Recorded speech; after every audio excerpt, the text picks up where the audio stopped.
The purpose of change of this illustration is an informational note to the definition Balaclava, which is accepted by the committee to explain the design and protection based on the type of Balaclava used, such as a sock hood and so forth.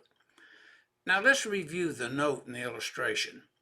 The back of the worker's head is in the arc flash boundary and the limited approach boundary per NFPA 70E 130.7C10B1 on page 32. Now the two callouts I would like to discuss is for the informational labels.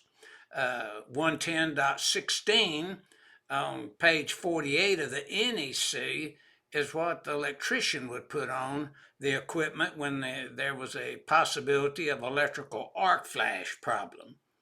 The 130.5H label per NFPA 70E on page 29 is the owner's responsibility to put on the equipment.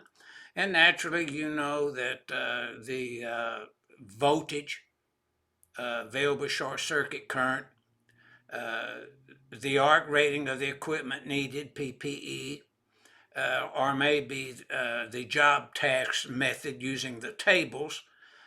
We would use the equipment that's listed from the tables based upon the category, which is again based upon the task.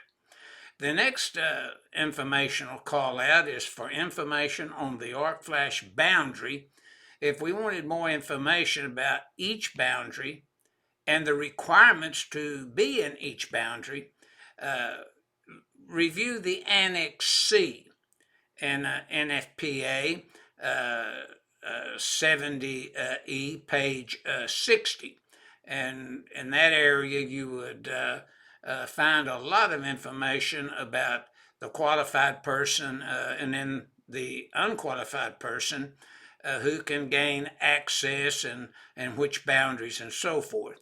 So the main thing about this particular informational note to NFPA 70E Article 100 is the definition pertaining to a balaclava, sock hood, and the type that we would use and the rating we'd use and so forth. So that's mainly what this illustration here is trying to provide for the user of NFPA 70E.